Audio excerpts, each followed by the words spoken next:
ও বন্ধুরা, রাধে রাধে, শুভ সকাল। কেমন আছো তোমরা সবাই? আমার ছেলে স্কুলে চলে যাচ্ছে, তো এবার তারপর আমি ঘরে চলে আসলাম। এসে তাড়াতাড়ি করে বিছানাগুলো গুছিয়ে নিলাম, যেহেতু ঠাকুর ঘরে যেতে হবে, স্নান করতে হবে। তো আমি ঘর বাড়িটা মুছে নেব, গুছিয়ে নিলাম, ঝাড় দেবো, মুছে নেব। তো মুছে নেওয়ার পর আমার স্নান কমপ্লিট হয়ে গেল। আমি যেহেতু কাচাকুচি করেছি, আর একটা চাদর টাদর ছিল, বিছানার চাদর টাদর, সেগুলো কাচাকুচি করলাম। চলে আসলাম ছাদে। ছাদে এসে এগুলো মেলে দিতে এসেছি। তো আমাদের তো নিচেই সেরকম মেলে দেওয়ার জায়গা নেই, উপরেই আসতে হবে, কিছু করার নেই। তো আমি চলে আসলাম উপরে। দেখো কি ভাল লাগছে আকাশটা দেখতে। আমি এগুলো মেলে দিচ্ছি, যেহেতু আমার ক্যামেরা ধরার লোক নেই, আমি ক্যামেরাটা চালিয়ে দিয়ে গিয়েছি, এবার নিজে এসেই বন্ধ করতে হবে।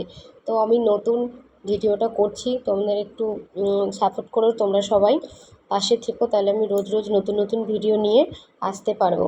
তো আমার প্রায় এদিকে মেলাটা কমপ্লিট। তো সবটা তো সম্ভব না তোমাদেরকে দেখানো, কিছুটা করে আমি ভিডিওটা বন্ধ করতে আসবো।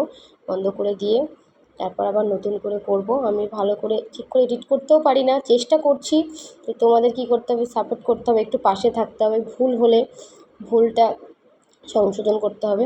তো আমার এদিকে টুকটাক তুলে দেওয়া কমপ্লিট হয়ে যাচ্ছে। এবার আমি ক্লিপ দিয়ে আটকে দিতে হবে, না হলে এগুলো উড়ে যাবে। তো আমি আসছি, এসে ক্যামেরাটা বন্ধ করে দেব এবার। তো কমপ্লিট হয়ে গেল আমার সব কিছু মিলে দেওয়া, ক্লিপ দিয়ে আটকে দিয়েছি, না হলে উড়ে চলে যাবে। আমি কখন আসবো না আসবো, আমি এবার যাই নিচের দিকে। এবার আস্তে আস্তে ঠাকুর ঘরে যেতে হবে।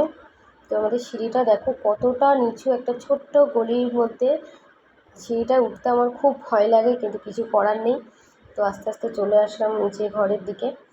এবার বালতিটা রাখতে যাচ্ছি, জলের বালতিটা রাখার পর আমি এবার ঠাকুর ঘরে আসার চেষ্টা করব। তো আমি উপরে চলে আসলাম, সূর্যদেবকে জল দিচ্ছি। তো মা ভিডিওটা ধরে রেখে দিয়েছে, এবার আমার দেওয়া হয়ে গেছে। আমি সূর্যদেবকে প্রণাম করে আস্তে আস্তে ঠাকুর ঘরের দিকে যাব। ঠাকুর ঘরের দিকে চলে আসলাম, মা ভোলেনাথের মাথায় জল ঢেলে নিচ্ছে, এবার আমি দেব। আমি ভোলেনাথকে, এবারে আমার দেওয়া হয়ে গেছে, জল দেওয়া হয়ে গেছে। এবার আমি চন্দনের ফোঁটা দিয়ে বেলপাতাটা সুন্দর করে করে নেব। এখন কি হয়, বেলপাতা একদম পাওয়া যাচ্ছে না, ওই জন্য এই পিতলের বেলপাতার উপরে চন্দন লাগিয়ে শিবের মাথায় দিই। তো আপনারাও কি এরকম কিছু করো? তো আমাকে কমেন্ট করে জানাবেন। আমার কথাগুলো যদি ঠিকঠাক তোমাদের না লাগে, তো তোমরা কমেন্ট করে জানাবে। যেহেতু আমি নতুন, ঠিকঠাক করে দিতে পারছি না, কথাও ঠিক করে অত বলতে পারছি না, তো তোমাদের হেল্প লাগবে। তো তোমরা সাপোর্ট করো সবাই আমাকে। তো আমার ভোলেনাথকে রেডি করা প্রায় কমপ্লিট হতে যায়। তো আমি এদিক দিয়ে চন্দন দিচ্ছি, দেওয়া হয়ে গেলে আর এবার গোপালকে রেডি করতে হবে। তো ভোলেনাথ রেডি হয়ে গেছে, ভোলেনাথকে রেডি করা হয়ে গেছে। এবার আমরা চলে এসেছি, আমার গোপু সোনাদের স্নান করাবো। ওই গ্লাসের মধ্যে তিল, দুধ, গঙ্গাজল আর তুলসী পাতা দেওয়া আছে। তো এখানে আমি থালায় স্বস্তিক চিহ্ন এঁকে নিয়েছি আর ফুল ছড়িয়ে নিয়েছি। মা গোপু সোনাদের বসিয়ে দিয়েছে, স্নান করাবে বলে বড় গোপু সোনাকে ওপাশে বসিয়ে দিয়েছে, এগুলো হচ্ছে ছোট্ট গোপু সোনা আমাদের বসিয়ে দিয়েছে মা। এবার মা স্নান করবে। তো ওইদিকে হচ্ছে স্নান করানো কমপ্লিট করে দিয়েছি। ওইদিকে একটা ফোনে ক্যামেরা হচ্ছে, ভিডিও ক্যামেরা চালিয়ে রেখে দিয়েছে, ওটা মায়ের ফোনে, কেউ ধরার নেই, আমি আর মাই করি। যেহেতু তোমাদের দাদা দশকর্মার দোকান, ও সকাল সকাল চলেই যায়, আর সেরকম কেউ নেই, আর আমার স্ট্যান্ডও নেই। তো আমি একটু অসুবিধা হচ্ছে, করছি। তো তোমরা যদি একটু ভালোবাসা আর সাপোর্ট দাও, তাহলে আস্তে আস্তে আমি আসবো।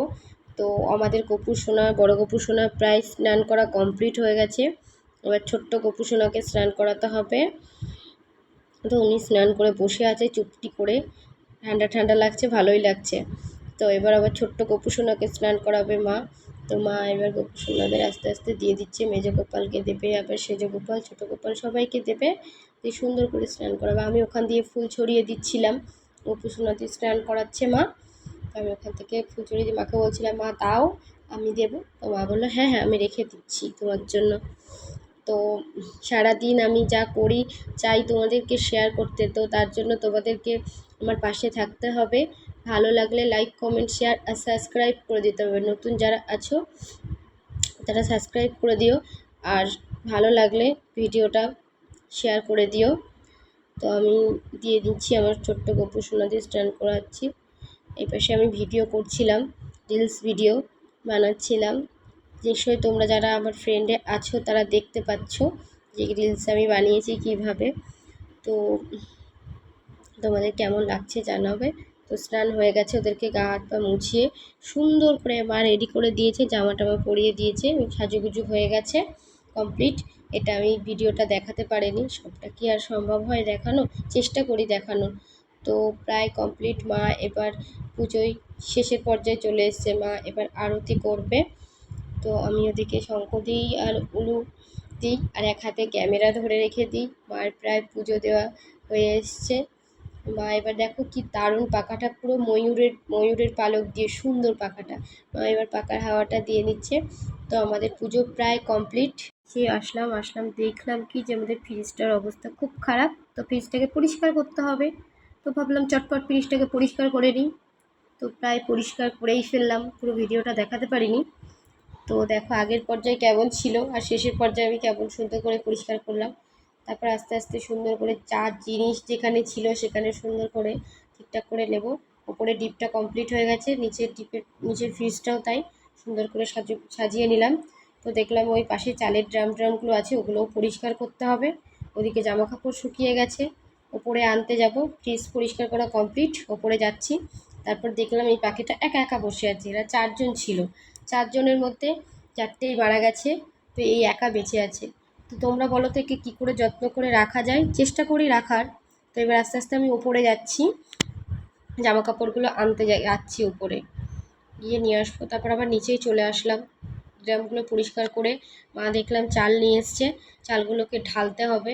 তার মধ্যে আবার রান্নাটাও কমপ্লিট করতে হবে, যেহেতু গ্যাসের প্রচুর পরিমাণে প্রবলেম হচ্ছে। আমি চালগুলো ঢেলে নিচ্ছি, বস্তাটা ঢালতে পারি না, আস্তে আস্তে বাটি দিয়েই ঢালছি। তো গ্যাসের প্রচুর পরিমাণে প্রবলেম হচ্ছে, তার জন্য এক তরকারি ভাত করতে হবে। এদিকে ভাত তরকারি বসিয়ে দিয়েছি, হয়েও গেছে আবার প্রায়।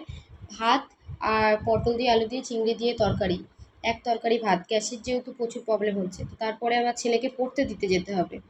চলেই পড়তে দিয়ে আসি ছেলেদেরকে। তারপর আস্তে আস্তে গেলাম, গিয়ে নিচে এসে দেখলাম কি মা আর কাকিমা ওরা সবাই কি উনুন বানাচ্ছে।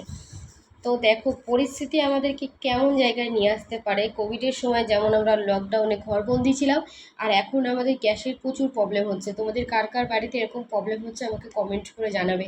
গ্যাস আসছে না, ইন্ডাকশানে করছি, তো অত লোকের ভাত আমাদের যেহেতু জয়েন্ট ফ্যামিলি হচ্ছে না, তাই এই গ্যাসটাই মানে এই উনুনটা বানানো হচ্ছে করার জন্য। তো কাকিমা উনুন বানিয়ে দিচ্ছে, প্রায় হয়ে গেছে কমপ্লিট।